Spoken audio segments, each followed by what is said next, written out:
Okay, let me try that again. So I'm just going to do a karakia to start, and then I'm going to hand over to Susan. So, te kua te wairua kia rere ki ngā taumata hai ārihi i a tātou mahi, me tā tātou whai i ngā tikanga, a rātou mā kia mau, kia ita, kia kore ai i ngaro, kia pupuri, kia whakamāua, kia tina, tina, huie, taikie. And the translation for that one is allow one's spirit to exercise its potential to guide us in our work as well as in our pursuits of our ancestral traditions. Take hold and preserve it, ensure it is never lost, hold fast, secure it, and draw together. So I think that's just kind of a nice way to start the hui. So yeah, I'll hand over to Susan. Nā koutou, ko G te whānau, ko Susan toko ingoa, ko tēnei take mihi ngā tangata whenua o te rohi nei, ka nui te mihi kia koutou, nō reira tēnā koutou katoa. So I'm Susan G, and welcome to today's hui. So we're really delighted to have you join us as we get a chance to hear about some of the inspiring work that's happening across the country. So it's an opportunity to hear from some of the teams that are involved in the Budget 2022 Dementia Mati Wareware initiatives. So these are the outstanding projects that got 4 years of funding from the government for really innovative services. So Bevan, if we can just pop up the PowerPoint.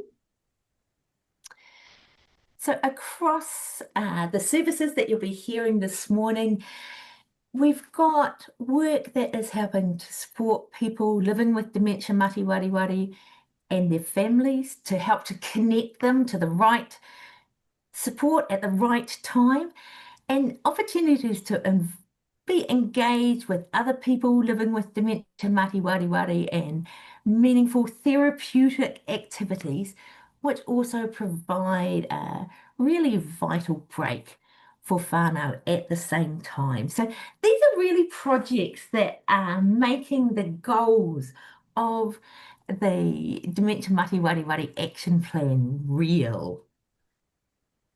So we're going to dive in and hear about the amazing work that's been done across different communities across the whole of the country. It would be great if you have questions, please do type them into the chat for us. We're going to have lots of time for questions today. We've got some apologies, so we're probably going to be running a bit shorter than expected today. So we're going to start off today in Waitaha, Canterbury, with a project that's a collaboration between Dementia Canterbury and Purapura Whetū. And this is quite a broad approach that's providing kaupapa Māori navigation along with a program of opportunities. And we're delighted to welcome today Daryl Campbell. Daryl's the CEO of Dementia Canterbury. So thanks so much for joining with us this morning, Daryl. Thank you, Susan. Tēnā koutou katoa, ko Daryl Campbell, tauku ingoa, no Otapoti aku tapuna, ko Pukitapu Otapoti tumunanga, Heti noho ake Otutahi. Morning, everybody. As Susan said, I'm coming to you from Otutahi in Canterbury, and I would have loved to have with us today our Kaitotoko and Kaihomanu, but they are off delivering our Toropanaki group as I speak. So they're getting on with the mahi while I'm doing the easy bits. So we'll just ask Bevan to stop sharing. Move to our slides. Bevan, can you stop sharing and we can... Okay, can you see that, everybody? Yep, okay. So as Susan said, our project is a partnership with Purapura Whetū, and it is around navigation. And I want to start off today. It's difficult to know what to tell you in 10 minutes. So we've decided today to give you a story alongside some facts and figures. So what you can see there in that first slide is Ange and Marge, who are our service providers. They're out there doing the mahi every day. And we'll go to the next slide. And here is our wonderful story. This lovely gentleman is Rihari, and I'm just going to read these. This is Rihari's story in his words. When Rihari found himself in India, disorientated, struggling to make sense of why he was there, running out of money and unable to find his way around, he knew something was not right. After making his way back to Aotearoa, he visited his doctor. A series of tests and assessments followed, repeated again 6 months later. That's when Rihari was diagnosed with younger onset dementia Matawariwari and referred to Dementia Canterbury. It was a huge relief to join the younger onset weekly program, he says. I related straight away to other people's stories. They were struggling with the same issues I was. He had been feeling isolated from his peers and the way in which they frequently reacted to his diagnosis. People would say, I wouldn't have known if you hadn't told me.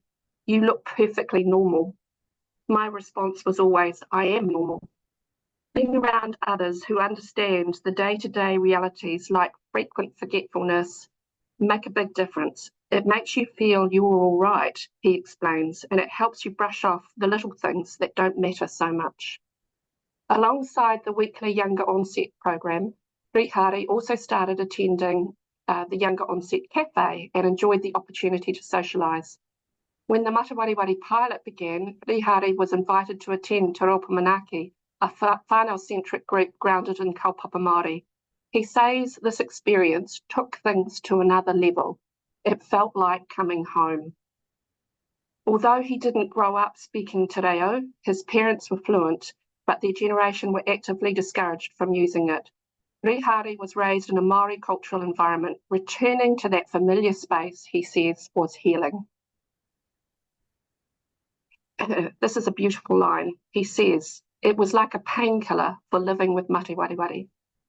The encouragement to do my pepeha forced my hand a bit, and it was just what I needed. It helps you deal with it. It gave me a feeling of peace, and that feeling goes with me.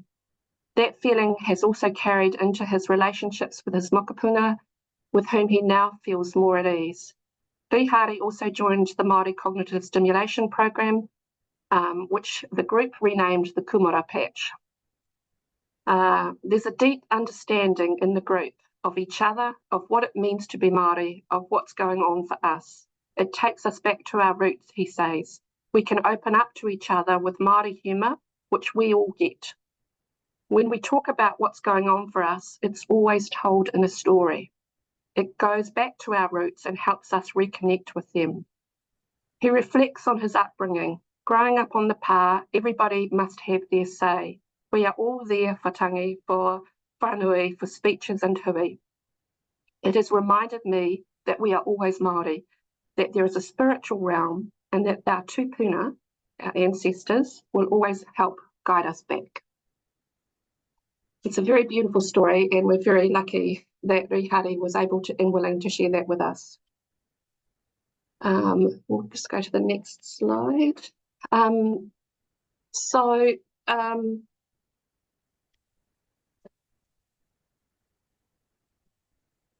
This slide shows you a couple of our groups in action. So the slide at the top there is our CST group, and this group has done 14 weeks of training, and then they are in a maintenance group, so they're meeting every fortnight. And they are they've grown very close to each other. It's a very intimate group, and a group where there's a lot of fun. And in this particular photo, they've done some other activities, and they're now using our OMI, which is an interactive display machine, for want of a better word, and enables us to interact physically in games that provide some cognitive stimulation. one of the really interesting things that we're finding with cognitive stimulation is that the point at which people get a diagnosis or get referred to us has a major impact around what services are suitable for them. And a lot of our tangata whai ora are coming through late. And so that means that things like cognitive stimulation are not as effective. It's very much geared for people in the early to mid stages. And so that's one of the challenges that we're finding, that this is a great opportunity, but we are struggling to find a lot of people who can get the benefits simply because we're missing them in those earlier parts of their journey with mata wareware. The second, or the photo at the bottom of the page is Marge on the left, our kahamanu, and Ange on the right, our kaitotoko, and this is a presentation that they were doing as part of our Te Raupo Manaki groups, which happen every fortnight and involve people living with mata wareware, their whānau, and interested others. And this was a session on matariki. We'll go to the next slide. So in terms of a bit of data, we've cracked into the triple digits now, and as at the beginning of the year, we had 101 whai ora involved or as part of the mata wareware pilot. And as I say, if we could get people earlier, that's one of the things that we're spending quite a bit of time on, is actually Marge and Ange getting out into our community, into marae, into primary care, into other kaupapa Māori organisations, and really starting the discussion around mata wareware and what the pilot is and how to refer, just so that we're trying to identify people earlier in the journey. Next slide shows the total contacts, and again, this is at a given point in time, and we're continuing to increase our interactions. They've grown exponentially. It was quite a slow start for us with the project because we didn't have anything. We didn't have a relationship with Purapura Whetū. We didn't have any of the basics in terms of how we were going to develop a program, job descriptions, advertising, and it wasn't easy. So realistically, the work didn't start until at least 6 months post the project started. This next slide is an indication of whether people have a referral at the point, or have a diagnosis, I should say, at the point of referral. Because a very important part of the project that is quite different to other services that we provide is that we are wanting to work with people to support them and whānau through the process of diagnosis. We're certainly getting lots of people coming where there is concern, but there's been no diagnosis and there's maybe not even a GP. And so it's really a significant part of the project to walk alongside people and help get the diagnosis by any means, really.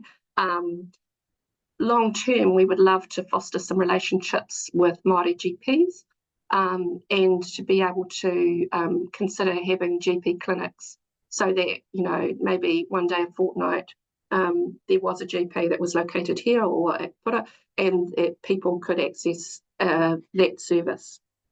We think that would make quite a difference.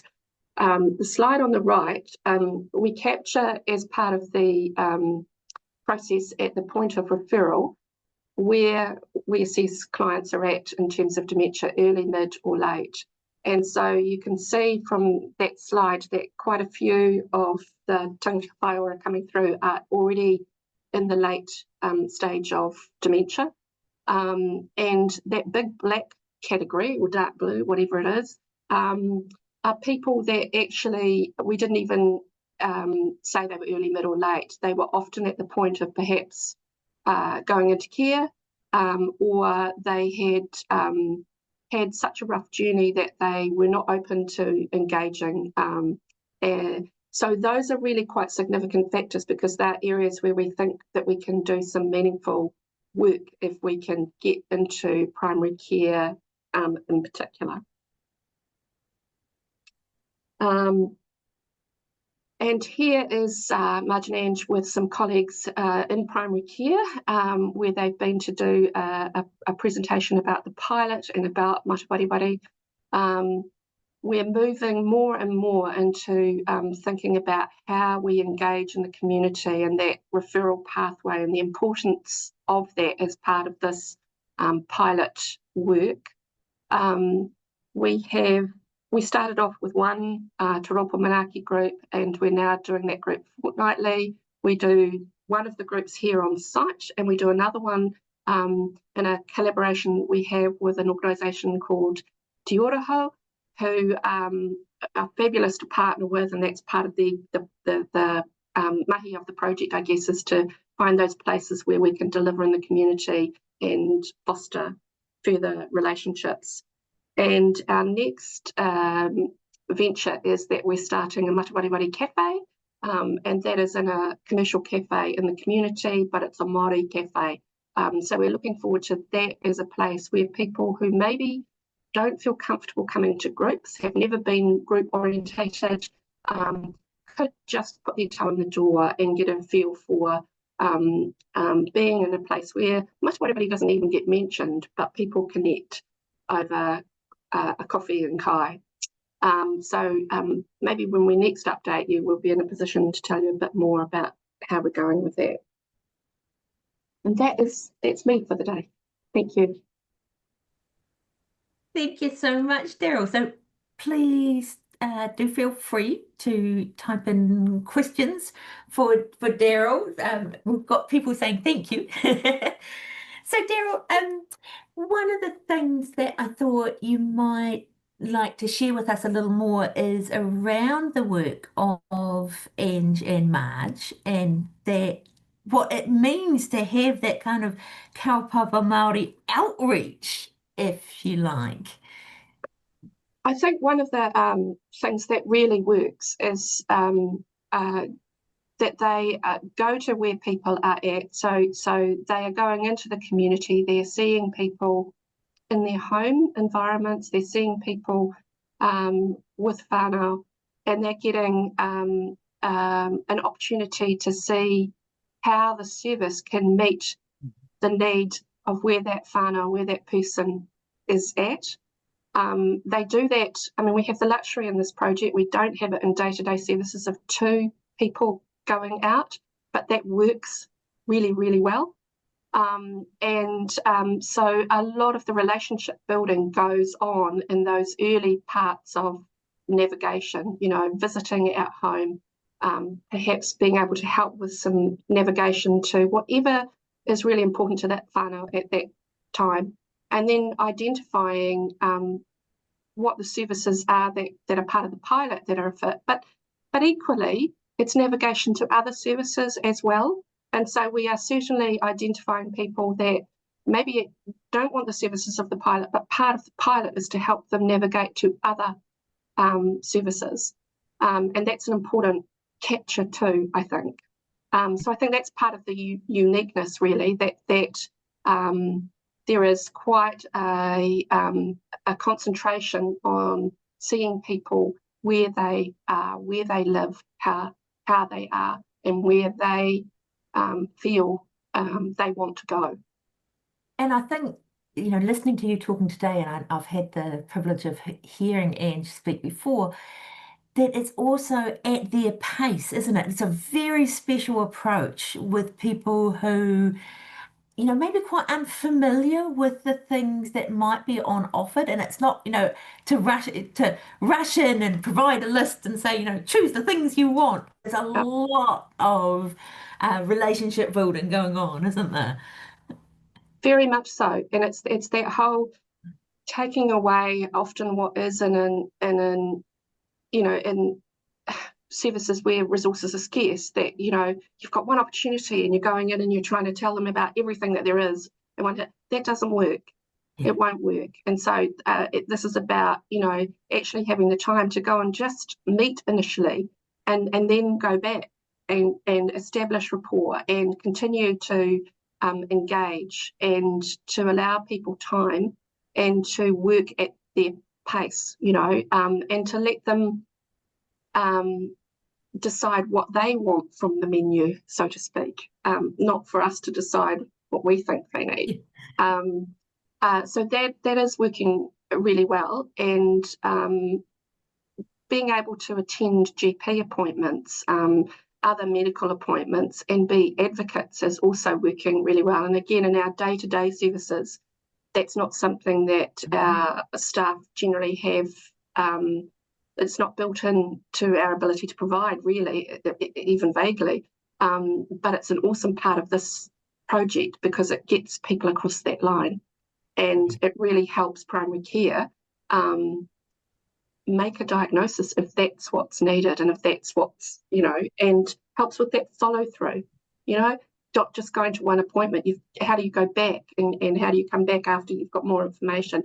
Those follow-ups, which sometimes don't happen, are supported. So Margin Eng will take people, they will pick them up, they will take whānau, they will, go back a number of times and support that if that's what's needed.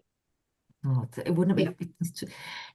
I think there is a comment from Paul saying, just so fantastic. How do you think that this could spread? How could we replicate this in other regions? Do you have some key things that come to mind? I know that's obviously a funding question, but I can't not say it has a lot to do with funding, because it does. There is often an expectation that generic services can do everything for everybody. And I think it's part of that recognition that within generic services in the matawareware field, there are specialist services. And so services for tangata whaiora are part of that specialist service. Services for younger onset are part of that specialist service, and that they need to be funded accordingly, and they need to then be able to develop as specialties. And in Rihare's story, that's what you see. You see the two areas being able to meet his needs, his younger onset needs and his needs as a Māori person in a Māori world wanting to reconnect. So I think it's really having a broader overview of how services can be structured and enabling specialist services to evolve and develop. Yeah, and Paul's just pointing out that, acknowledging the funding, but the knowledge and the skills and the networks that you're building up are just absolutely priceless. Yeah. Yes, and I'm seeing a question there about, are there things that can be done in the home in dementia perspective? Absolutely. That's part of the beauty of going into somebody's whare and seeing what their environment is like. Very small things, or often people haven't had the opportunity to learn very much about matawareware. And they haven't, we assume people know things that they don't. And so that getting to know whānau and gently being able to impart some information that might be helpful in their care of their person is really important. And so I think that's very much part of that in-home stuff that's going on, yes. Mm-hmm. And would you like to just kind of talk us through a little bit, which I know you have so much fun at the Kumara patch. So, what has that ended up being like in that group? Because they've had quite a role in shaping it themselves, haven't they? They have, and I think that's one of the things that's really quite exciting. That group have taken ownership to some extent, and so they we have a partnership with Burwood at the moment, where we are having fourth-year medical students, for example, come in on placement, and they're sitting in a variety of our groups across the board. So they had a Māori medical student, and there were only two in that whole intake, apparently. who came and sat in on the last Māori CST. And so they embraced her in the Kumara patch, and they were able to feel that they were contributing to the development of workforce. Now, it doesn't matter that they don't remember the detail about that 2 weeks later. It matters in the moment that they felt they were giving something back, and that was a unique thing that they had to offer. So I think where you get sort of smaller groups that become quite intimate, you get a real sense that they can have some ownership about what happens in that group. The converse of that is that as people progress in the dementia matu process, they need to move on, and that's very hard for small groups. So there's also quite a bit of grief and loss to deal with. It's part of that process too. With such a close-knit group. Yes. Yeah. Yes. So we've got a question come through, just thinking about the comment that you made, that Ange and Marge work quite closely together and will go out together, and just how that kind of works in terms of the caseload and the management side of that, because that's something, again, that you wouldn't have had the opportunity to do normally. No. So that, I guess, largely is that they're both working with the clients. It's an interchangeable process, and it might be that one of them takes the lead with one, and that's how they're kind of managing the follow-up. Who's going to go and follow up and look at inter-eye, or who's going to talk to primary care? It has to be one or the other. But they both know the clients, and what that means is that they are interchangeable, and that we can play to each's strengths, I guess. And it means that if one's away, the other is there. We've got some cover. And so I think it's a model that works really well. And we're really finding that although it's intensive in terms of resourcing, it has huge benefits in terms of being able to provide a wraparound service and provide cover. Yeah. And I think that's so much a take-home message, isn't it? That idea of a wraparound service. So it's flexible and it's responding, and you never know what it will involve until you meet the people. Yes, exactly. And it's not something that we prescribe. We don't say, you have to divvy the caseload up. It's very much how Ange and Marge decide they want to work and what works for them and works for Tangata Whaiora, really. So it's not a known casework model in the Pākehā sense. It's how they play to each other's strengths and work with the wider network. Fantastic. So thank you so much, Daryl. And there may be things along the way that, hopefully we'll get the discussion going with all our people that are coming in with sort of shared experiences. So we may hear from you again. But thank you so much. Just a fantastic service. So unfortunately, we can't have Sajina today with us from Manaaki Ora. So we're going to move over to Jane Large, our other South Island champion. So Jane comes to us with the Te Waipunamu collaboration. And this is actually quite a broad collection of agencies that have joined together to provide a home share day activity program.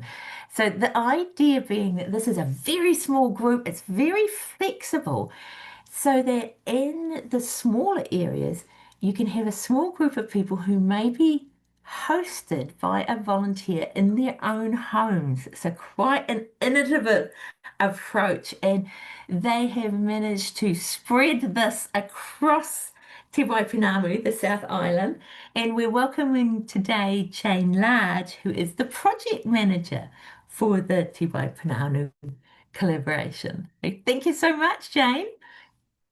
Kia ora koutou, ko Jane Large, tōku ingoa. As Susan said, I'm the project manager for the Te Waipunanu pilot.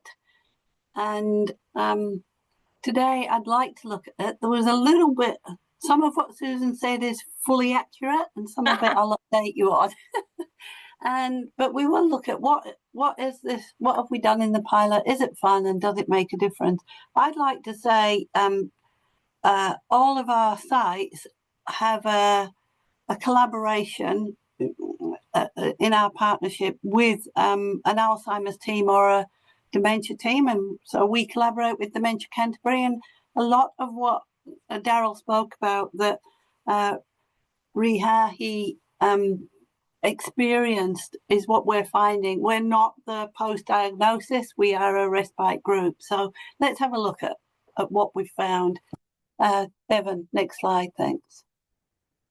So respite is a break for the carer, and what we know, limited options for a person with dementia mati wari for respite, particularly in rural areas. Often there's not any service available. There's certainly limited options for young onset dementia in some centres. In the bigger centres, there might be things that they can receive respite in. And there are a few options for kaupapa Māori respite for a person with dementia mati wari. These two photographs here is our very first home share group did an outing, invited the families along also, and they went to a bay in the Marlborough Sounds, and it recharged the batteries. So, you know, we get out and about together. And next slide, thanks, Bevan. So we were quite ambitious. We've got 11 organisations involved now. We've listed them all there. And we said from the beginning we would be aiming to deliver 17 sites. The little green dots, if you can see them, are operational across Te Waipunanu.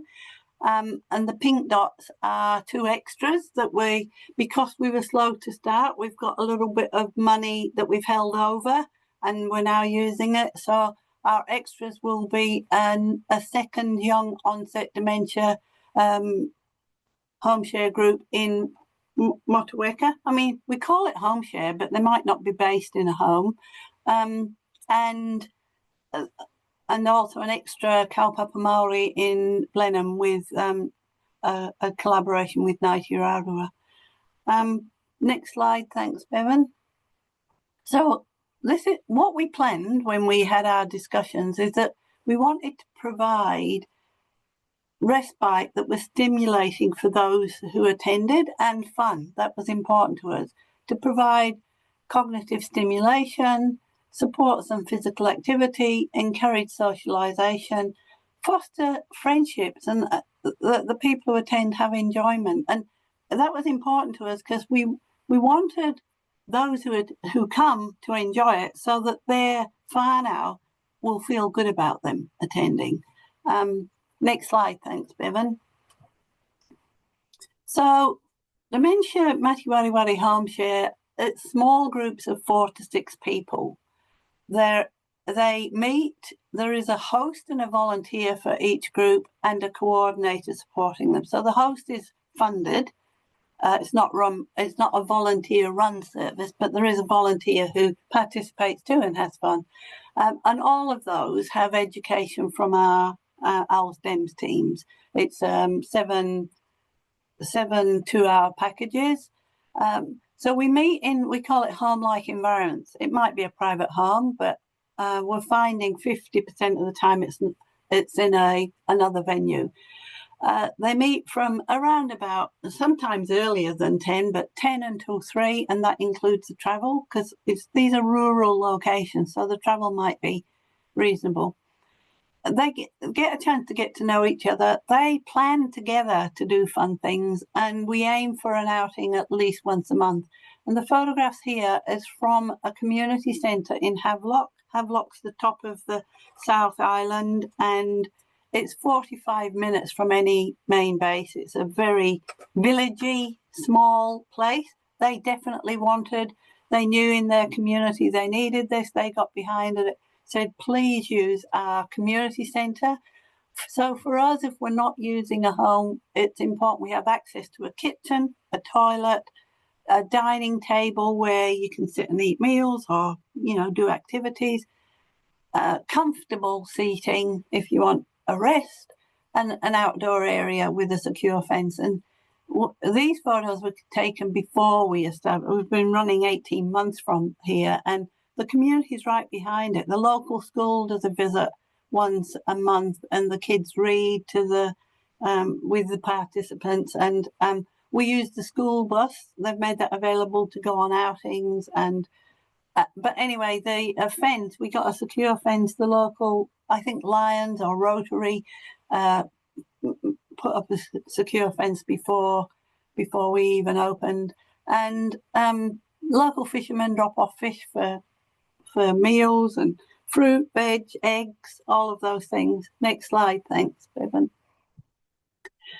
So the day starts with a karakia or a kariro, and there's a discussion about what the plan will be like. And sometimes our hosts have had a plan for the day, and the participants say, we fancy going for a coffee. And so that plan gets put aside and they might do something else. But it's good to have an outline. And a photograph here is of a group that absolutely love housing. They play for chocolate bars, and I left it so you could see the smiles on the faces, and they talk about all the smiling that they do wherever they go, petting zoos, wherever they go. Yeah, next slide, please, Bevan. So the visits, they do outings. It might be movies, museums, cafes, picnics, parks, beaches, waterfronts, strawberry farm, petting zoos, visiting local cemeteries, and they quite enjoy that, and reading the headstones of their whānau and friends. It's limitless. It turns out that the South Island's got so many beautiful places that you can visit, and the activities, can't list them all, but around the interest of those people who attend, crafts and baking, meal preparation, competitions. There's actually a corn toss cup somewhere down south that they play for. Bingo, we've said. Daily stuff. They love to do quizzes. We all love to do quizzes. And I was sent this. We've got a group that the way they run it, one of the participants reads the questions, and then all of the six, the host and the volunteer, and then the guests who attend, decide on what the answer might be. And here they were rapt that they got such a great score, and some I rapt too. Next slide, thanks.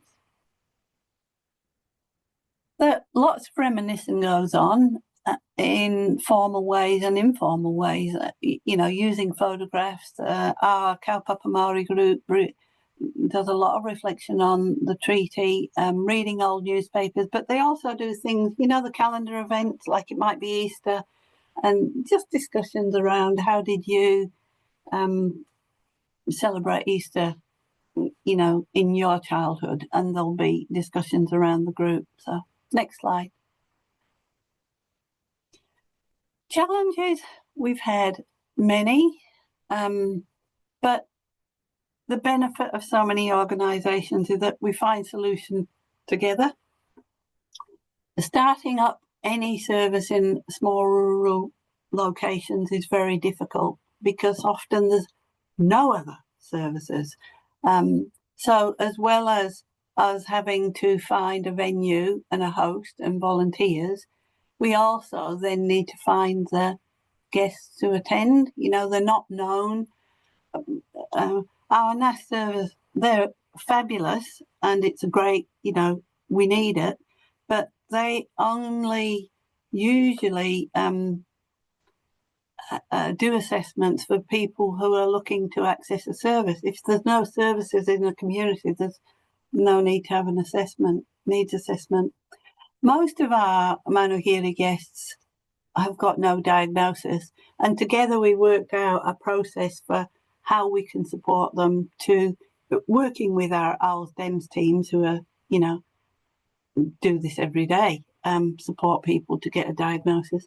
The photograph there is in a local pub where they all went out for a pub lunch and enjoyed it, and baking a birthday cake in a separate group.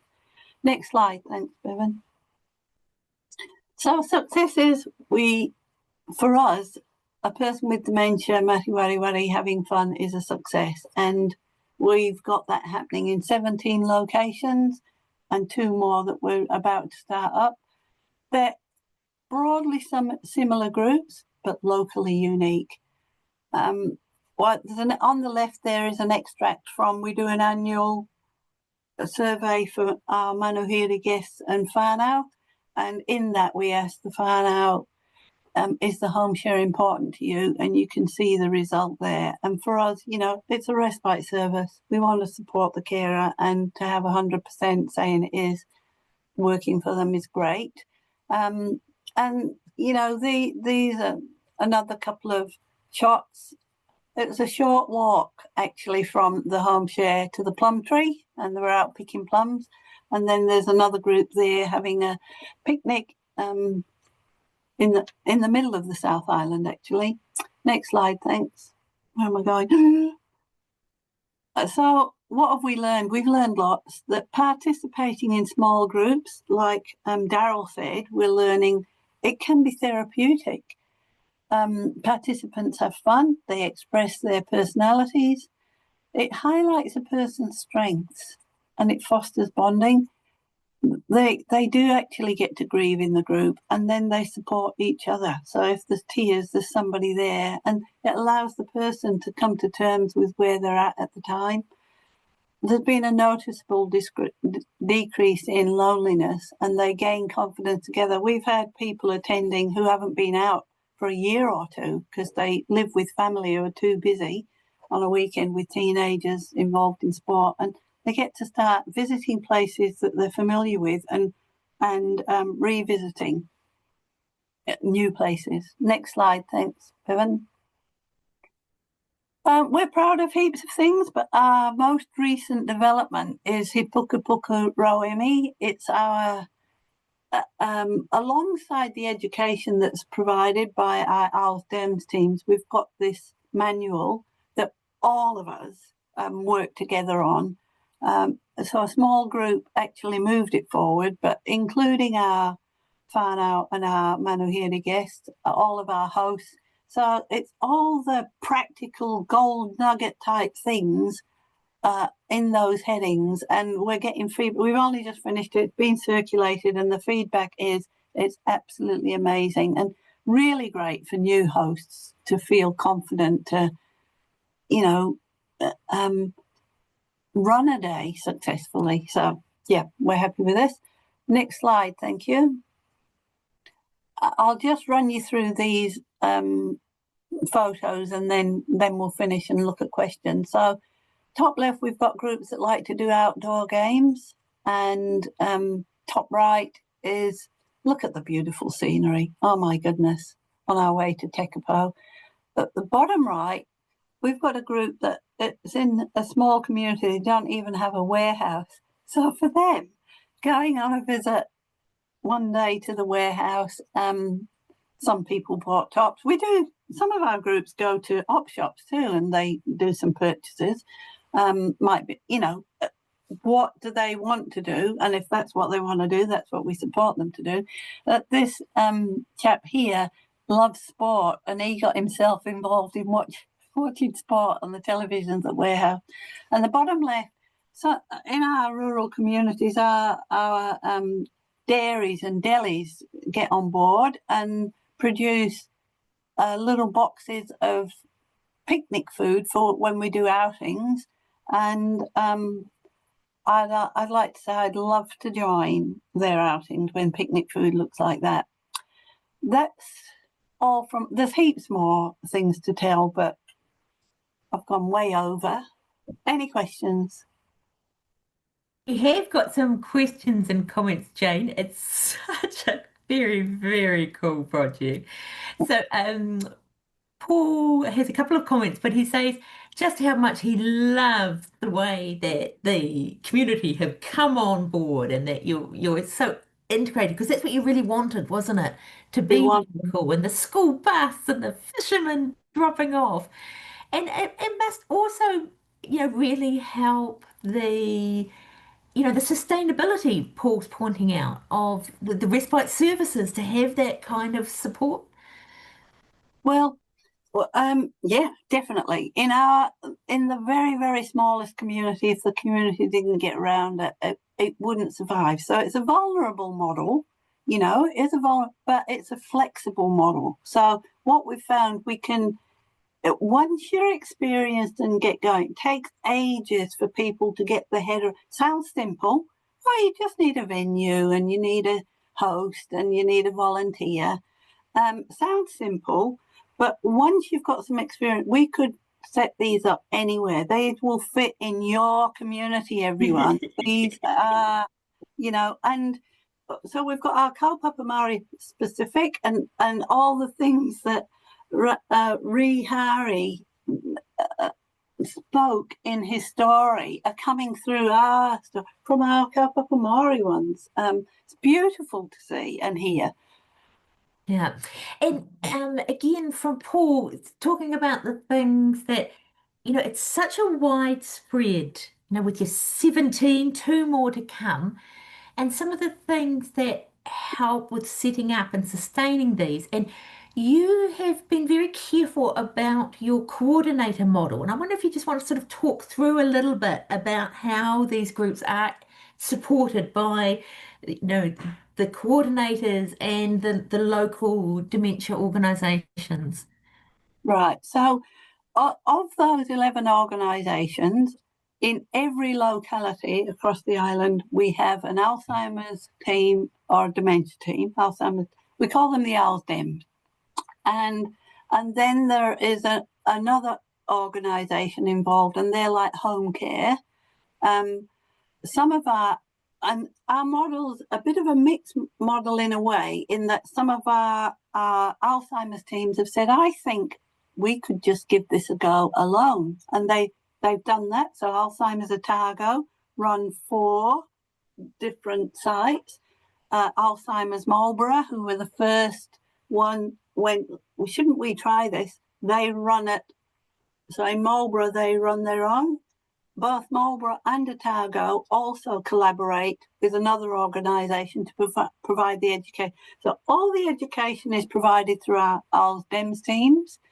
And then, so what we have settled into is that we have about 4 to 6 weekly meetings of leaders, which includes our ALSDEMS teams and leaders, and they are the decision makers about.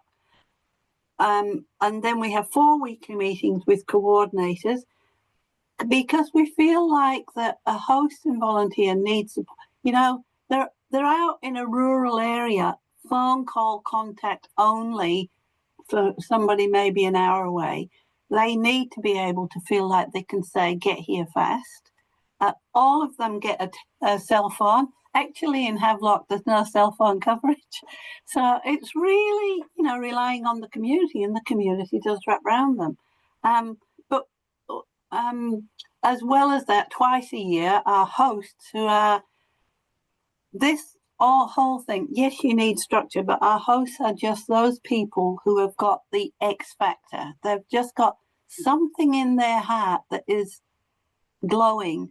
They're amazing, amazing people. They understand. They might not use the word of person-centred, but they deliver it, and they're keen, and they want to have fun, and they want to see those participants having fun, and they talk about, the participants talk about, they feel like they've got a friend, and they feel like they fit. And we all want to feel like we fit, don't we? So, and our hosts make that happen, really. They need support, though. So the coordinator, every area has got a coordinator. So some of our coordinators might manage 4, some might just manage 2, but they're overseeing it, yeah. And they all have education from ALSDEMS teams. And Kristen was just wondering how you managed to find these amazing hosts. I know. You try everything. I mean, they used to even run ads in papers and ads on radio. But what we found is just like a little, you know, would you like to be involved? We're going to have some fun with a day share with a person who has dementia, and you might like to get involved to be a host and run the session, or to be a volunteer and join the session. And in one area, we've got a person who says, use my house, but I don't want to be the host. And so the two neighbours down is the host who goes to that house that's beautiful, out looking over a lake down there in sort of Otago. You know, it's like we thought we were starting out in private homes. 50% of our things are not in a home; they're in a community venue that's homely. And actually, that strengthens our model, because if somebody is away, we can get somebody else in for that session. When things that we do, if our host is sick, you know, they need their own home to be sick in. So let's head to the library, or and it might be the library, the cafe, if the weather's good, picnic outside, you know. We find other things. It might be a touring day where we go and visit the aerodrome. You know, they're very think on the feet type people. And our manual helps them to come up with these ideas. What happens if things don't go according to plan? So, yeah. Yep. How do Now, you find? the manual, we do have someone just wondering if that might be something that you're considering sharing more widely. I would. Susan G knows that Jane Large would love to share this way more widely. I don't feel like that I own it, and it will be a discussion we'll have to have with our partner, so that I can take that question. We get all of our decisions made at the Leaders Hui, and we can take it and say we've had this request now. Honestly, is blown me away. You know, it really is it's a good practical resource. So I'd love to share it, but I can't. I'm not the decision maker. Yeah. We'll find out though. Thank you. Now, Carolyn is in awe of the things that you're doing, loving that you're getting out, loving that you've got this, you know, kind of green prescription with exercise. But she's just wondering, you know, do the concerns about risks ever stop the hosts from doing things? You know, how are you managing that thing between offering so many wonderful things and, you know, managing risk? I know that's not an easy question. Well, it is actually. There's two things that we do. We accept that risk is in everybody's home, but we do have an environmental safety check that we use, develop together, along with our ALSDEMS teams. So any venue that we use, we're checking that, and we might recheck it, you know, when there's a change. And also we modified it recently, because they were using it as it was, the way we developed it, for outings. I mean, we can do better than that. So we modified it, and we call it our environmental and outing safety check. So every time they're going to do an outing, they do, you know, have we got level paths that we can use? What's the highway like? You know, we're likely going to get run over, or we include like flood events and all of those. So that handles that. You know, there are things, as much as you can consider, you consider it. But any one of us, we say, you could be walking on level ground and your knee gives way, you'll go down. We've got this other thing called a grab and go bag, and it's a list of contents that we keep in a bag that when you're on an outing, you take that with you. And so they take either a first aid kit, and we see ourselves, if somebody fell down, and hopefully it never happens, but maybe they do fracture the hip. Could happen to any of us. Your knee gives way, you go down. You've checked all the, you know, it was a smooth path. If they go down, our job is, you know, ring an ambulance, but keep them warm keep them comfortable. And so we need things in our grab and go bag.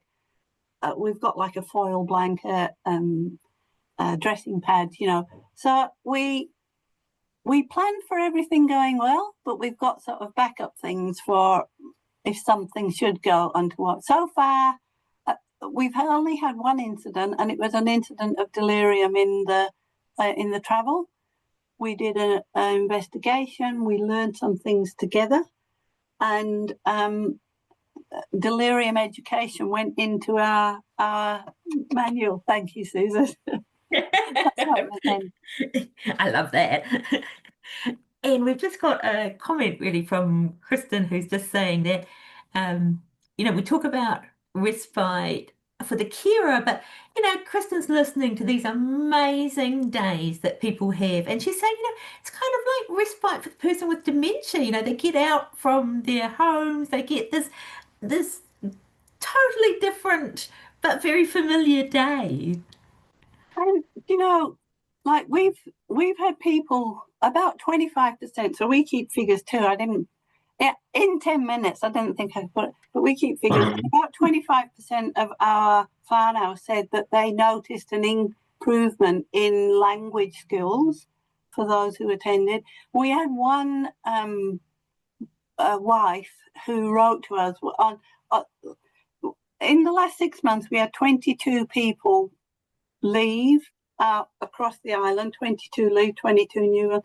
21 of those went into long-term care. So we expected we were delivering a service for people with mild to moderate.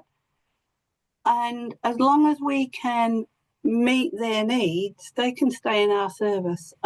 If behaviour got really challenging, we wouldn't be able to cope with that. If there was too much incontinence, we wouldn't be able to cope with that with our staff, model.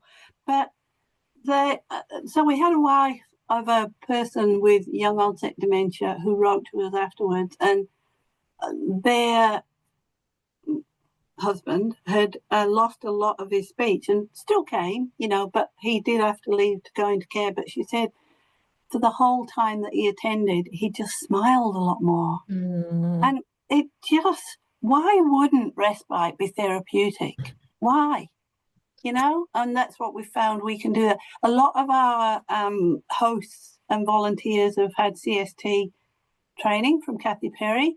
Of course, we can't deliver CST. They're only coming once a week, but we can build the principles into what we do. So, yeah, it's a degenerative condition. We can see people, but in their journey of progression, they can enjoy. Like Daryl said, it's this moment that you enjoy, enjoy this moment. Oh, thank you so much, Jane. We've got a beautiful final comment just from John, who says that he's been so encouraged by Daryl and Jane. So many amazing practical things being done in the community. I'm a bit speechless. So you're just awesome. Thank you so much. Thank you. Thank you, everyone.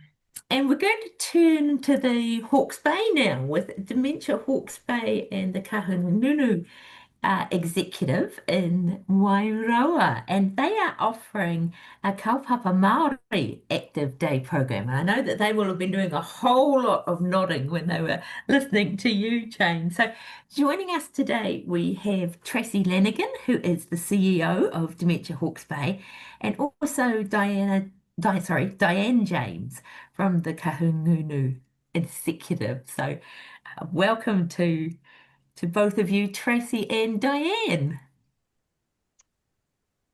Ata Māori e te whānau, ko Tracy Lanigan tōku ingoa. And like Susan said, I'm the Chief Executive of Dementia Hawke's Bay, and I'll hand over to you, Di, if you want to introduce yourself.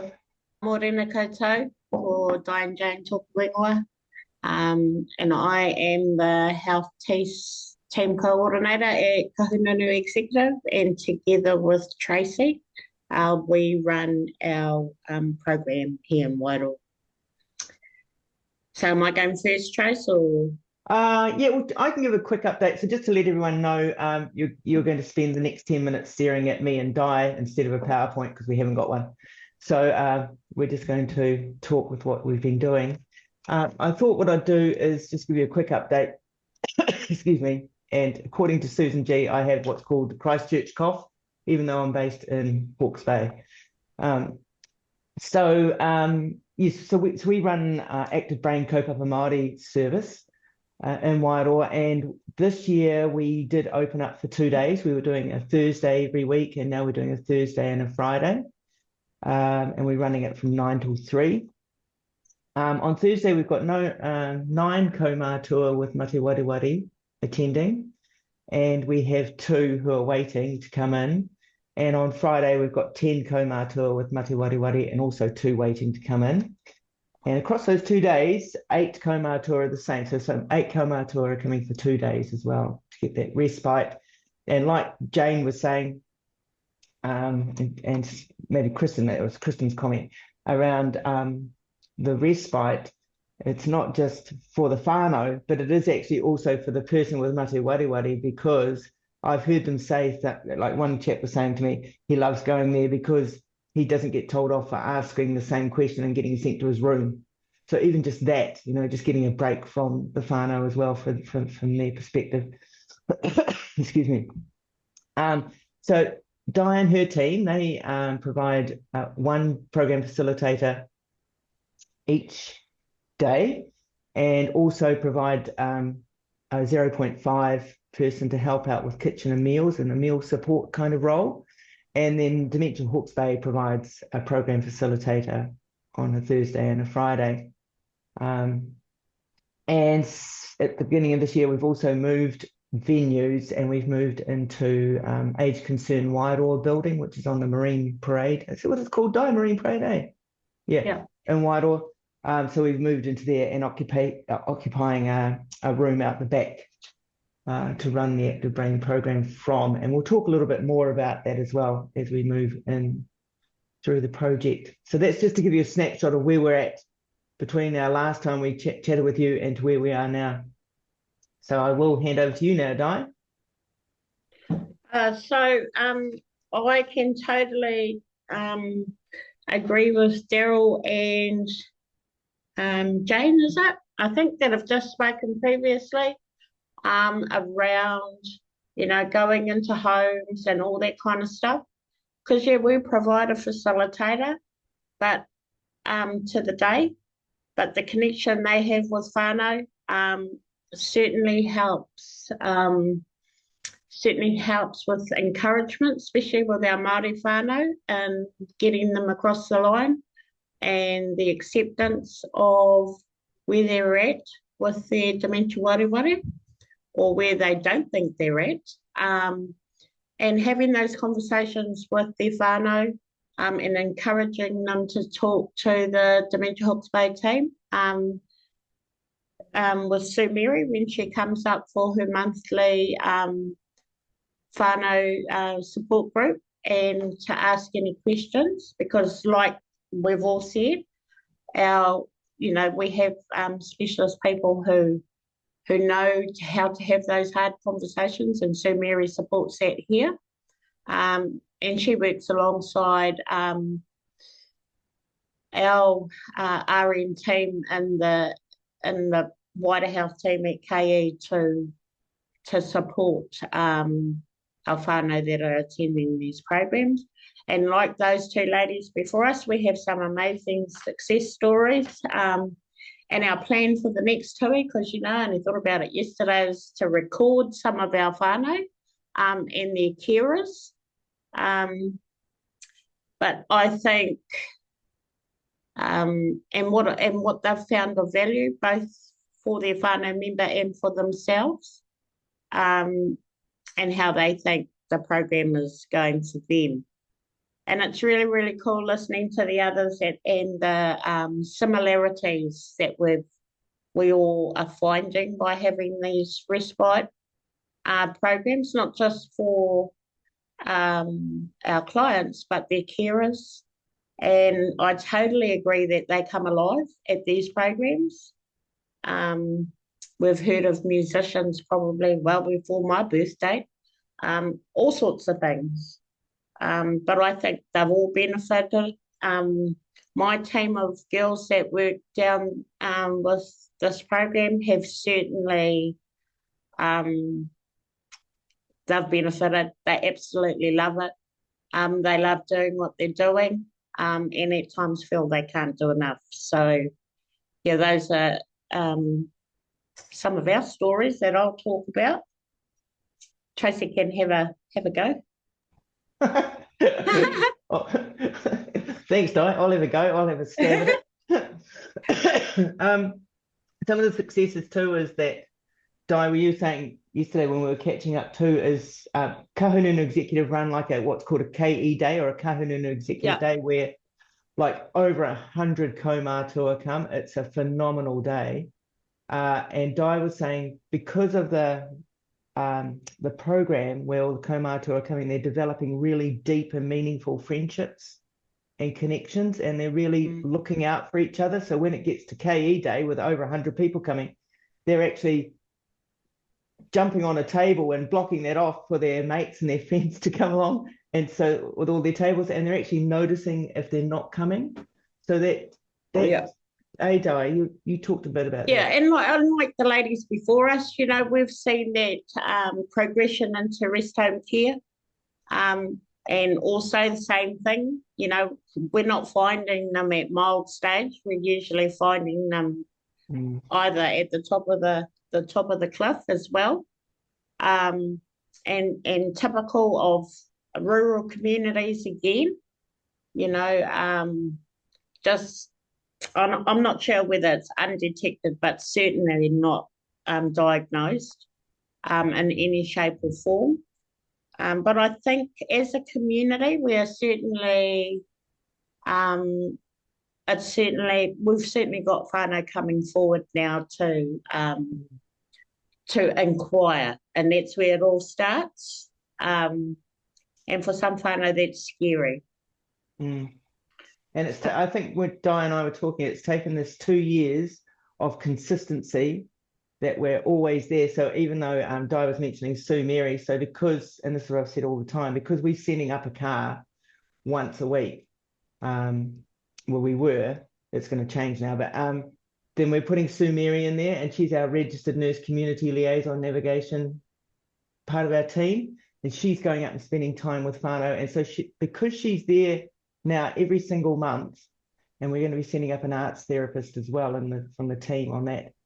Because they're there every month, the word's getting out, and also we're now getting trusted from Wairoa, you know, instead of just sort of another organisation that goes up to Wairoa, says, oh yeah, we're going to be fantastic for the community, and then when it gets too hard, we leave. So we've stuck there, and we've been consistent, and we've been true and honest to the Wairoa community, and I think that's starting to pay off. People are starting to trust us a lot more, which is really cool. Some of the challenges, I think there's been a lot of challenges that we've, apart from the environmental challenges that we've had, which have had a lasting impact within Wairoa. So the flooding, the two floodings that occurred, that made a big difference in relation to the venues and where we can operate from and how we can operate from and what's available to us as well. And so we did move. We had to move because we needed more space from our previous one. And it was done on a weekend, and some of my staff went up there and caught up with Di's staff, and they all turned up on a Sunday, dragging their husbands along with a trailer, and moved them all themselves, because in Wairoa there's not, you know, a moving company that you can just hook up with. So we moved from there to Age Concern Wairoa, which is great. It's a great fit from an organisational perspective, and the area that we have is very, very good, except there are two major things that's a major issue for us that we need to start talking about. And like Di was saying, there's some more houses being built up in Wairoa now, so they might release some other spaces for us to look at. So the two areas that we have concern about, both Di and I, or KE and Dementia Hawke's Bay, is there's no outside area. So Jane, you were saying, for an example, that outside area, which we miss desperately, I have to say. So there's no area, like Di was saying, it's coming up to summer soon. There's no space where we can go out and have a picnic outside on the table, walk around the gardens, do the planter boxes like we do in in Hawke's Bay here. So that's a major consideration, that there is actually no space where the people can leave the room that they're in and go outside freely and grab some fresh air. And the other thing is there's no windows, and it's quite an odd building, but the rest of it is great.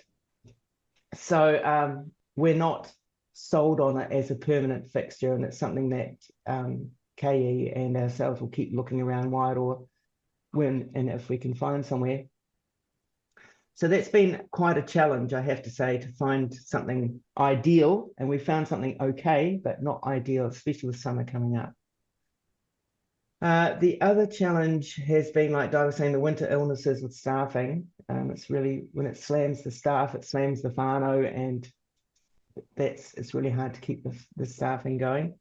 And particularly, I think it's added real pressure from Dementia Hawke's Bay's perspective to KE, who have been real troopers and kept it going, as we had our staff person who was going up every 2 days, going on a Thursday, staying the night, coming back on a Friday. She resigned from Dementia Hawke's Bay and went off to bigger and brighter things. And so we've been struggling to recruit for that role, because it was a particular person who could do that. And I really wanted to recruit local in Wairoa, and trying to find someone in Wairoa who was suitable, acceptable, and available for 2 days a week for a 2-year contract. Not very attractive. But so anyway, we found this absolutely amazing woman. I cannot believe it. I'm stoked. And she's Wairoa based, and her brother actually attends the program. So, and she is a visual therapist from way back when. She's got lots of experience. She's well known, well regarded, and she's a Māori woman, and she starts end of September. So we were like jumping out of our skin. We couldn't believe we got it. So that's brilliant news. So that's great. So once she starts end of September, then we're going to bring her down to Hawke's Bay for a week's orientation, and bring the other team down, the other 2 women that support up there, come down as a team and start the process again. So that's phenomenal. For those of you who know how to recruitment in a small area, in a small rural area, that is a phenomenal outcome. So I'm stoked. I don't think there's really been any other challenges. Our next challenge, I think, is going to be a transportation around van and picking up and getting people out. And also the challenge at the moment too is, because there's no aged residential care facility in Wairoa, the clients that we're supporting with Mate Wareware in the active brain program, some of them are, as we know, with the disease progressing. So they're not really, some of them are not really able to actively participate long or well within the program, but nor is there anywhere else for them to go. So it's an active brain program, and it's also a respite program. So we're still, I'm saying to the team, we're still giving the whānau a break by these people coming along, even though they're not actively or able to actively participate. So because there is nowhere else for them to go. And it would be a very cruel thing.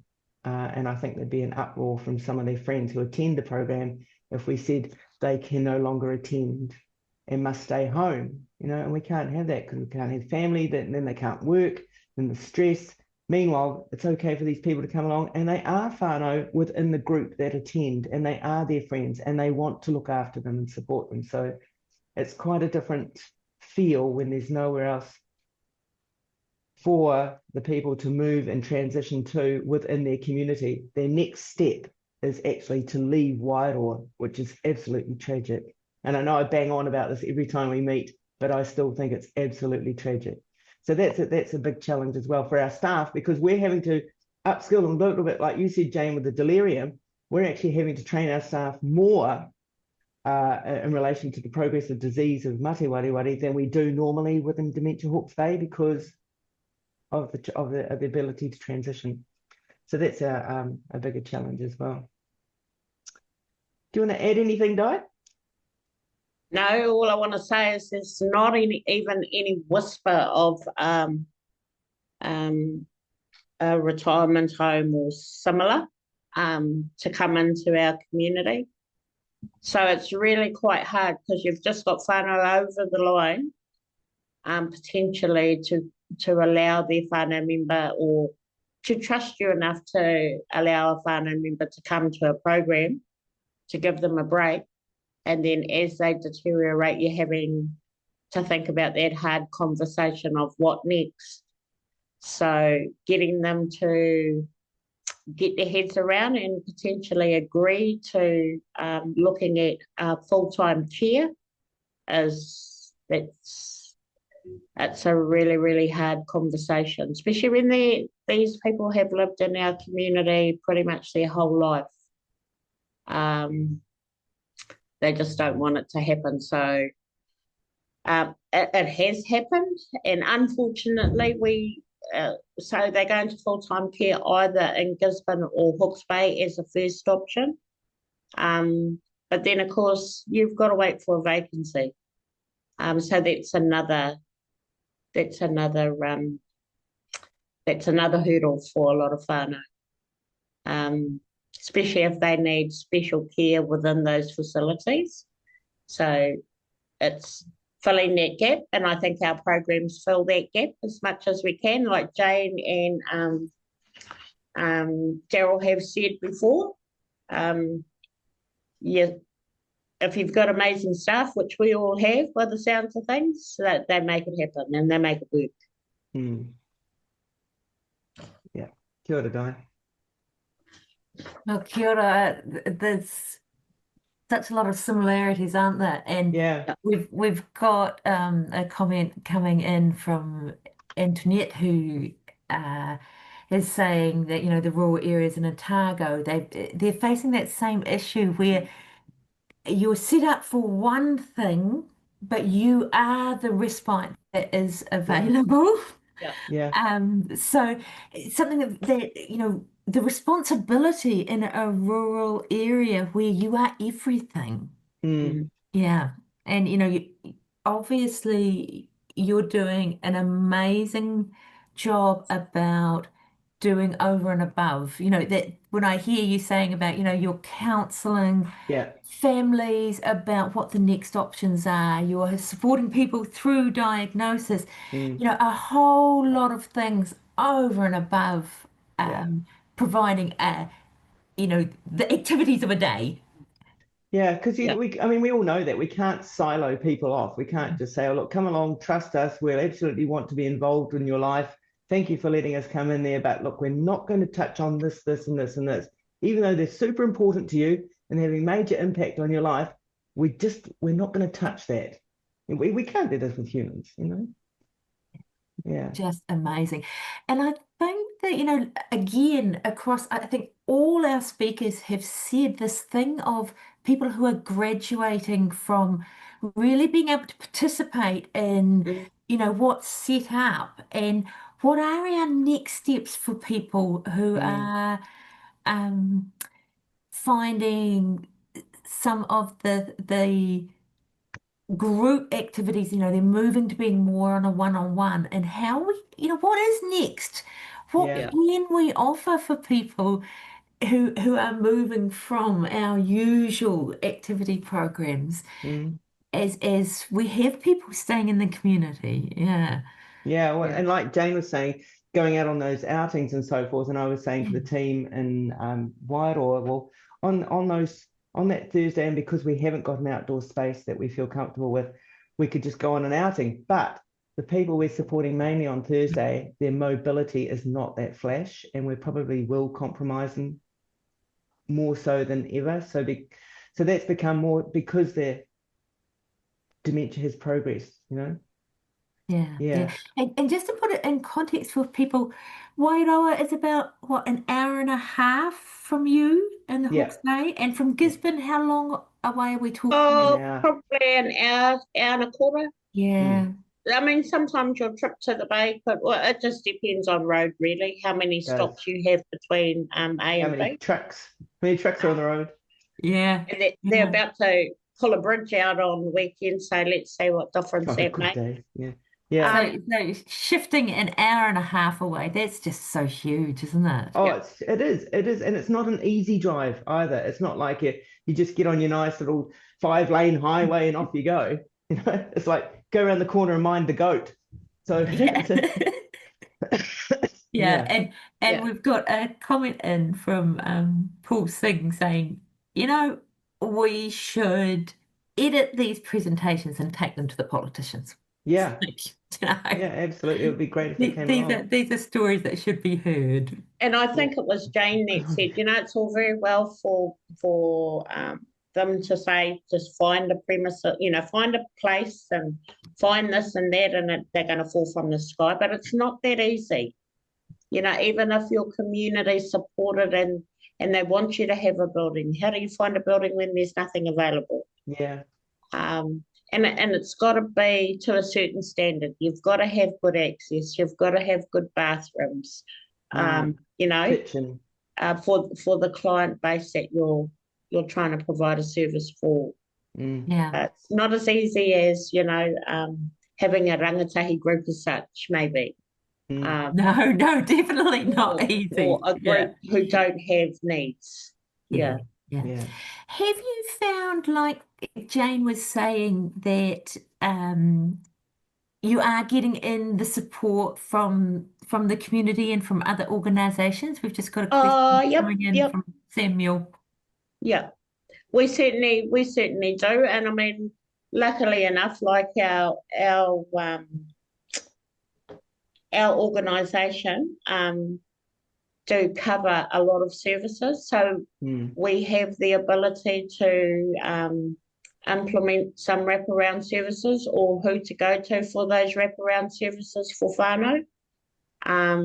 But like everything in probably all rural areas, they're already over capacitated. But it's the best service that the community can provide currently to whānau. But the need is probably bigger than people understand, and I think all rural communities suffer. Not saying that the city services don't suffer, because they probably do too, but differently, I would think. And Di, do you think the Wairoa community are still just getting their head above the floods, just sort of starting to get above that? So people are still rebuilding. And we have got some new housing developments that are finally taking whānau. And we've got a couple of whānau that have moved into the kaumātua units. But, it's monitoring them to make sure they remain safe and they remain active and included. Cool. Well, thank you so much. And we're going to turn now to Rena, who has been waiting patiently for us. So Rena is with Te Ora o Ngāpui, or Thun, and they're also providing just what do people need kind of service. It involves kaupapa Māori navigation. They're helping right from the point of diagnosis. Again, they can take people to appointments if that's going to help. It involves education, activities. They've got Māori CST going. So again, just such an exciting initiative. And Rena is the Mati Wari lead for Thun. So we're delighted to have you join us today, Rena. Tēnā koutou katoa. Ko Rina tōku ingoa, whangataua te maunga, kareri kura te moana, tinana te waka, wairo te wainui te awa, puta atu tōne roa tohe te aramo ngā wairua. Te o haki te marae, te raro o te iwi, no ahipara hau, ko Rina tōku ingoa, mō te hauoro Mate Wareware, Tautoko Services. Kia ora everyone, so my name is Rina. I'm the team lead for Te Hauoro o Ngāpuhi. First slide, please. So ko wai mātou, so Te Hauoro Ngāpuhi, we're based in Kaikohekohe and established in 2015. We're often referred to as Thun. We lead the health strategy for Ngāpuhi whānau, Hapu and Hapori. And we're one of the several organisations that come under the umbrella of the Runanga. Next slide, please. In terms of our geographical area for our contract, with Kaikohe as the base for our wider outreach community, we start at Whangarei in the south and go right up to Te Rerenga Wairua in the far north, and from Hokianga in the west to Whangaora in the northeast. However, essentially, there are no boundaries for Ngāpuhi and its people. Next slide, please. I just want to introduce you to our team. So we have our fearless one, Tia Ashby, who's our CEO, Dr. Lane Marsh as our Chief Medical Officer. Unfortunately, I wasn't able to get an image of her. Kelly Ritchie Scott as our PO for Growth and Strategy. Myself, Tanya Mehana, who supports myself in Te Hiku. Pania Moulton in Kaimanaki and Whangarei. Joan Henare, who is our casual. Now, Joan was employed with us full-time. She, however, thought she was going to be able to retire, which I did allow her to retire for a short time, and I've now got her back working as a casual for us.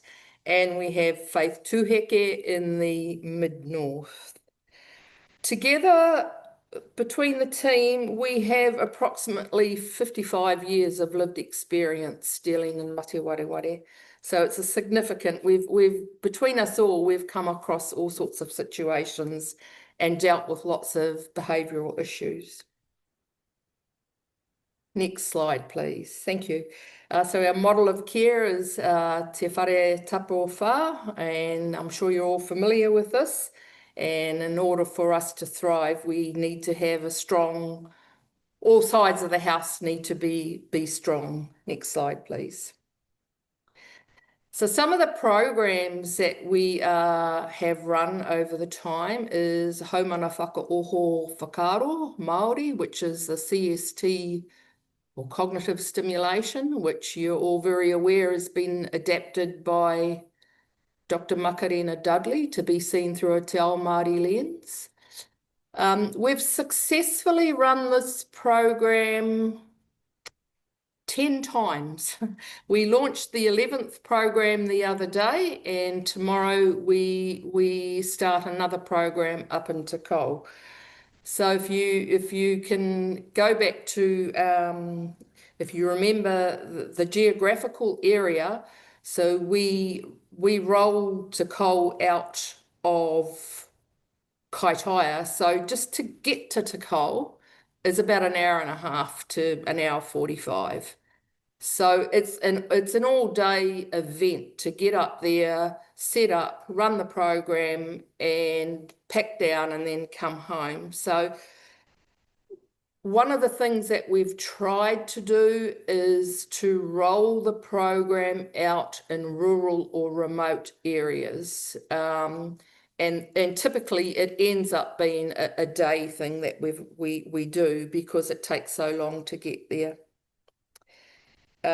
We typically run our programs out of marae, which is, I feel, where our people want it to be delivered, is on the marae.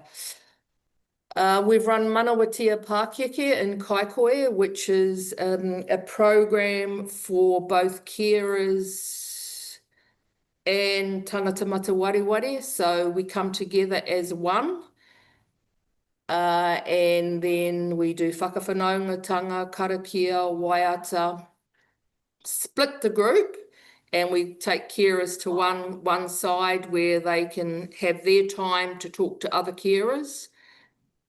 And with the tangata mati wareware, they're doing brain training or various enjoyable activities. We have a coffee group in Whangarei, as well as a carers walking group. And we run a program called Te Rupu o Māngia, which is a carer support group. This has been a very successful program. So this is a partnership between the Centre for Brain Research and Te Hauoro o Ngāpuhi. We did a trial of it. We launched this in 2024 in Roma Marae in Ahipara. And it was very, very successful.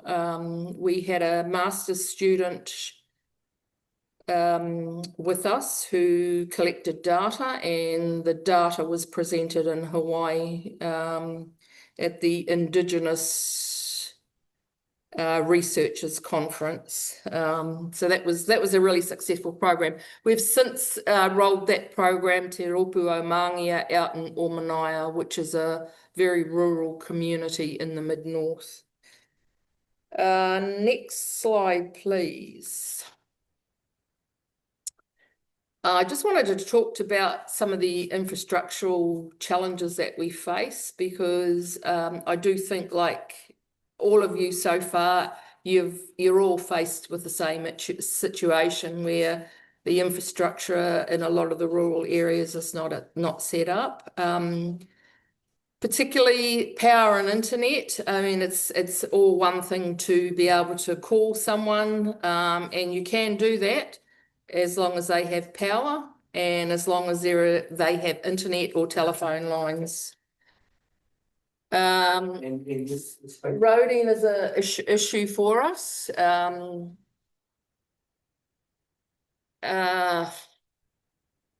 So I'm sure you're all aware that State Highway 1 was closed for 2 years. So the Mangamuka Gorge was closed for a couple of years, which is a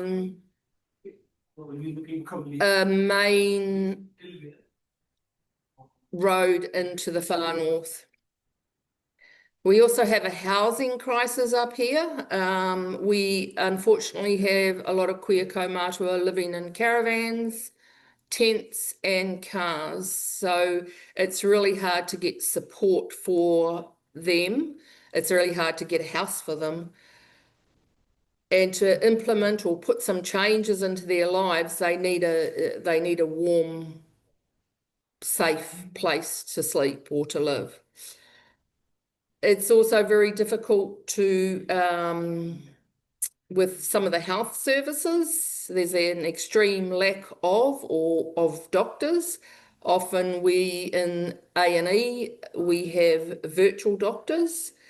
In the far north now, there are no more places for new patients. So you're on a waiting list to register. So that can be an issue for us up here.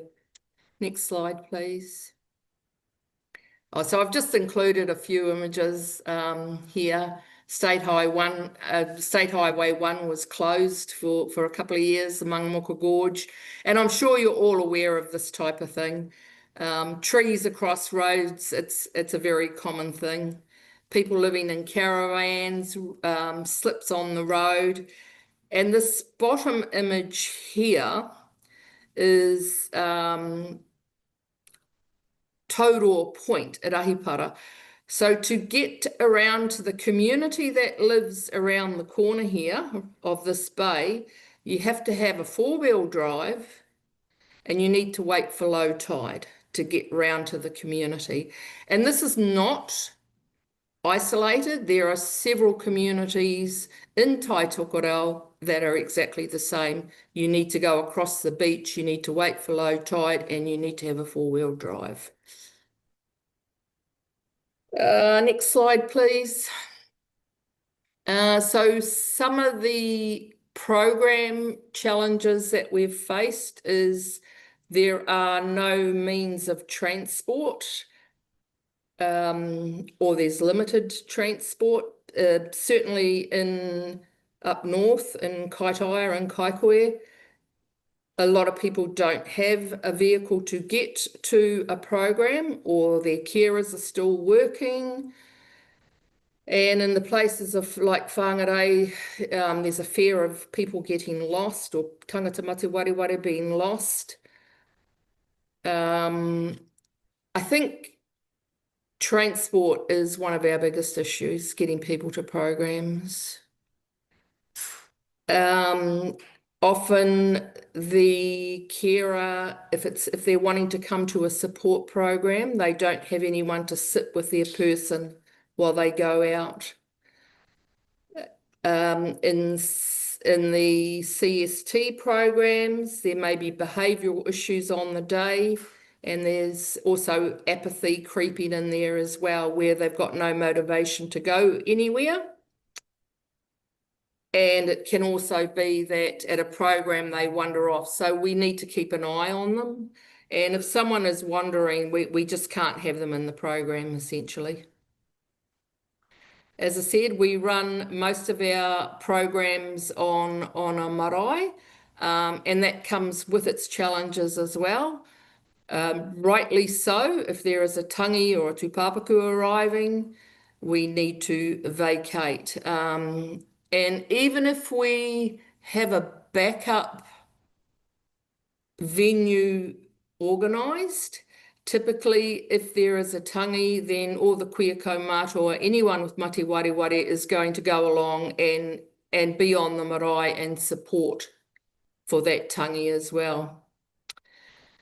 Sometimes on a marae, the community is just simply too small. And what we've found in one of our carer support groups is, with the community being too small, the carers aren't wanting to share too much information for fear of being talked about, or they're going to tell someone else, or they're embarrassed. And that's coming down to that stigma as well. And the communities can be too close to each other. In our CST programs, often the carer wants to stay at the program with their loved one. And this in itself can be a challenge, because the person with mate wareware will always look to the carer for an answer. Or on the flip side of that, the carer wants to answer for the person with mate wareware. So we don't encourage the carer to stay when we deliver the CST programs. Next slide, please. So some of the navigational challenges that we've experienced is whānau don't want help. We're okay until we're not okay. And now we're in crisis mode, and now we need help. So a lot of whānau don't want a diagnosis. We've found this. And why don't they want a diagnosis? I mean, I feel that there's several reasons. They're embarrassed, they're ashamed. There's a lack of knowledge and understanding on mate wareware. But in particular, I feel that our people are very proud people, and they feel that it is their role, it's our role to look after our loved ones. And by accepting help or asking for help, I feel that they see this as a failure. Hence, they won't readily ask for help, and hence they don't readily want a diagnosis. Often the carer or the partner have their own health issues, especially if it's a couple, a partnership.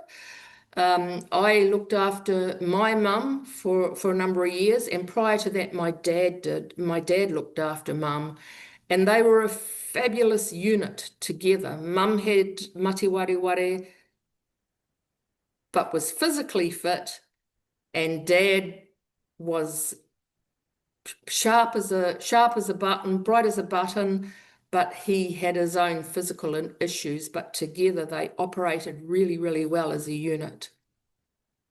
So this can in itself can be a challenge, especially if one of them, if the person that doesn't have mate ware is not driving.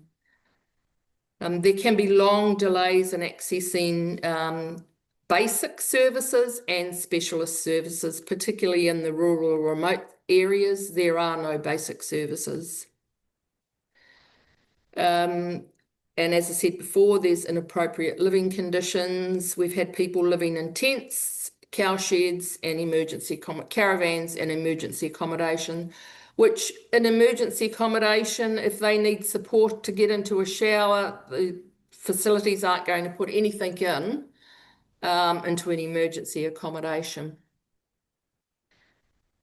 Some of the other challenges that we've had is that there is an overlap of services, and vital information is not always readily shared between services. There can be a general lack of awareness and understanding from some professionals and allied health services. And by that, I've had an allied health person telling someone that's a wanderer, oh, you should join a hiking group, which I didn't really think was that appropriate, but however.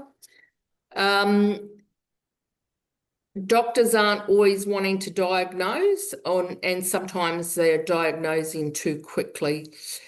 And often it's not the doctor diagnosing, it's a health coach who they're meeting someone for the very first time in a clinical in a clinical space, and they're doing a 10-15 minute mini ACE on them, and that person is walking away just being told that they have mate ware, and they're just walking away empty, like in shock. So we try and change that, and we try and be with them when they go to the doctor. Next slide, please. So a little bit of data. Ethnicity: 87% of our people are Māori, 3% Pacifica, 9% other, and 1% not stated. 59% of our clients are female, 41% tāne, and 0% other or not stated. Next slide, please.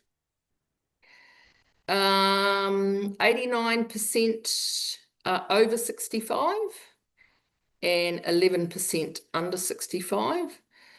80% of our people are living rurally and 20% urban, so that would be particularly whāngarei. Next slide, please. Some of our success stories.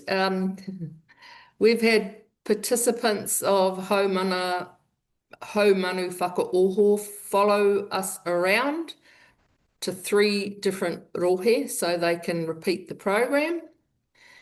In Te Ropu o Māngia, we've watched relationships of strangers grow into a supportive and encouraging friendship outside of the ropu.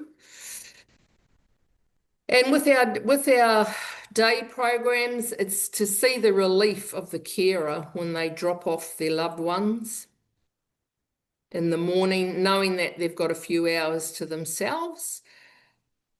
Like many of you have said, that there is no respite up here. So in the north, you need to travel either to Kerikeri or Whāngarei for respite. However, our programs it does give the carer some respite, although it's not set up to do that. We're happy to do that.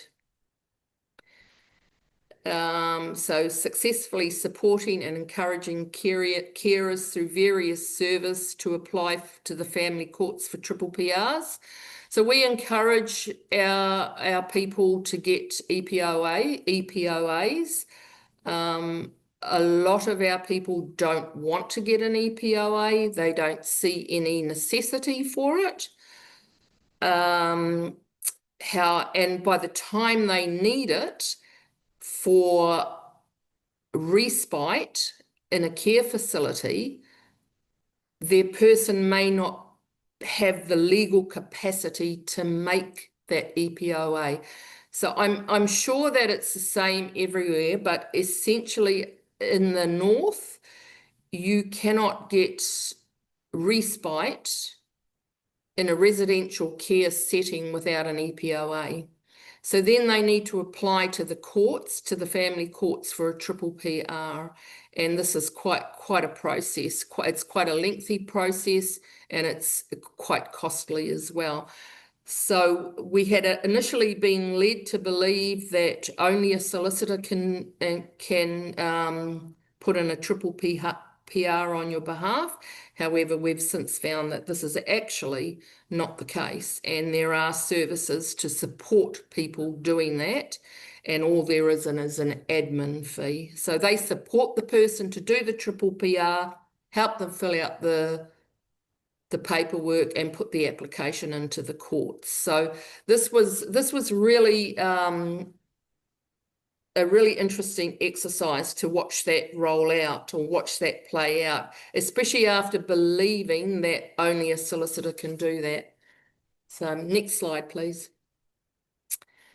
Some of the feedback we've had is knowing my Tāne is with people who care for him in a way that doesn't focus on his inabilities, rather they focus on his abilities. I really like that.